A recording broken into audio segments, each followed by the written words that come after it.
దశాబ్దాలుగా తాతల ముత్తాతల కాలం నుంచి ఉంటున్న ఇల్లు స్థలం ఇప్పుడు మీది కాదని తెలిస్తే, దానిపై మీకెలాంటి హక్కు లేదని తెలిస్తే మీ పరిస్థితి ఏంటి?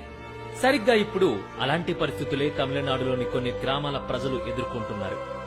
ఈ పరిస్థితికి కారణం అక్కడి వక్ఫ్ బోర్డ్. అసలేంటి వక్ఫ్ బోర్డ్? ఏంటా స్టోరీ?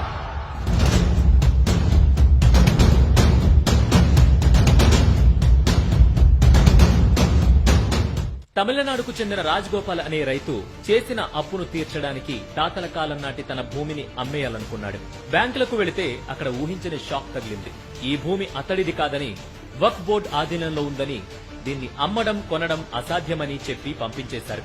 ఒక్క రాజగోపాల్ మాత్రమే కాదు, జ్యోతిలక్ష్మి, షణ్ముగన్, పెరియస్వామి ఇలా ఎన్నో వందల మంది ఇప్పుడిదే పరిస్థితిని ఎదుర్కొంటున్నారు.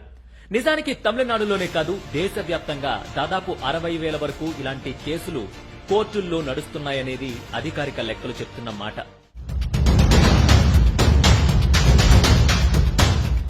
తాజ్మహల్ ఉన్న స్థలం నా పేరున రాయండి, నేను తాజ్మహల్ ని చాలా జాగ్రత్తగా చూసుకుంటాను అని ఎవరైనా అన్నారనుకోండి, ప్రభుత్వం ఏమంటుందో పక్కన పెడితే మీరైతే ఎలాంటి సమాధానం చెబుతారు?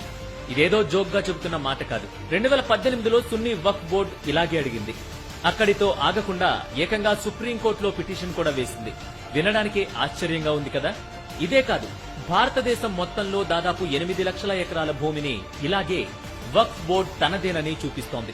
ఇప్పుడు మీరు ఈ ఫోటో చూడండి. ఈ ఫోటోలో చూసారా? తిరుచిలోని అనేక గ్రామాల్లో లక్షల ఎకరాల భూములు తమవేనని వక్ఫ్ బోర్డు చూపిస్తోంది.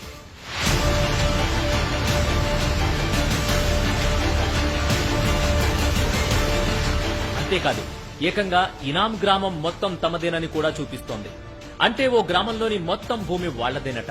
ఒక్క గ్రామం మాత్రమే కాదు, కేవలం తిరుచిలోనే 6 నుంచి 7 గ్రామాలు పూర్తిగా తమవేనని వక్ఫ్ బోర్డు చూపిస్తోంది. అంతేకాదు, వక్ఫ్ బోర్డు తమదేనని చెబుతున్న భూముల్లో 1000 నుంచి 1500 ఏళ్ల నాటి ఆలయాలు కూడా ఉన్నాయి.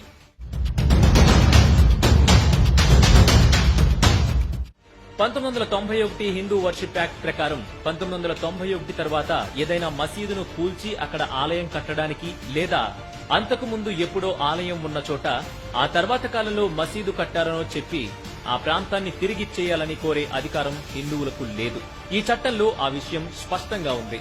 కట్ చేస్తే 1995లో వక్ఫ్ బోర్డు చట్టంలో కూడా ఓ మార్పు జరిగింది. ఈ చట్టంలోని సెక్షన్ 40 క్లాజ్ 3 ప్రకారం ఏదైనా ట్రస్ట్ కానీ, మఠం కానీ, అఖాడా కానీ ఏదైనా సరే వక్ఫ్ బోర్డు కనుక తమదేనని క్లెయిమ్ చేస్తే ఆ భూమి ఎలాంటి అడ్డంకి లేకుండా వక్ఫ్ బోర్డుకే చెందుతుంది.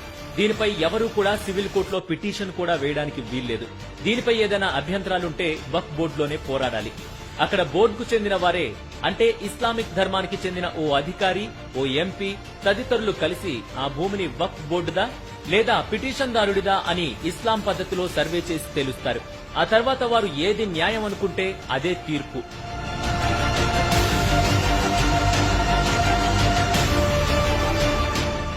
అదే చట్టంలోని సెక్షన్ 54 ప్రకారం ఏదైనా రిజిస్టర్డ్ భూమి వక్ఫ్ బోర్డుకు సంబంధించిందని బోర్డు అధ్యక్షుడు భావిస్తే వెంటనే ఆ స్థలంలో నివసిస్తున్న వ్యక్తికి షోకాజ్ నోటీస్ ఇచ్చి 45 రోజుల్లో ఖాళీ చేయాలని చెబుతారు. ఒకవేళ ఆ వ్యక్తి ఖాళీ చేయకపోతే ఎలాంటి అడ్డంకులు లేకుండా ఆ స్థలాన్ని ఆక్రమించుకునే అధికారం వక్ఫ్ బోర్డుకు ఉంది. విచిత్రం ఏంటంటే ఈ 2 చట్టాలు కాంగ్రెస్ హయాంలో, అది కూడా పివి నరసింహారావు ప్రధానిగా ఉన్న సమయంలోనే అమలులోకి వచ్చాయి. ఇలాంటి చట్టం భారతదేశంలో మరే ఇతర మతానికి లేకపోవడం గమనార్హం.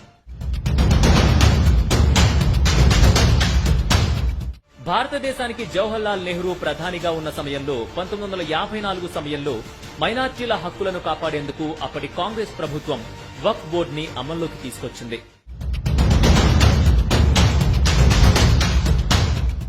ఈ మధ్య కాలంలో రాష్ట్రంలోని మదర్సాలపై ఉత్తరప్రదేశ్ ప్రభుత్వం సర్వే ప్రారంభించింది.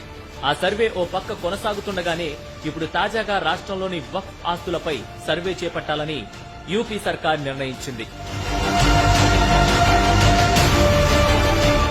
ఏ భూమైనా సరే ఆటోమేటిక్ గా వక్ఫ్ ఆస్తిగా పరిగణించే 1989 వక్ఫ్ బోర్డు చట్టాన్ని తప్పుబట్టింది.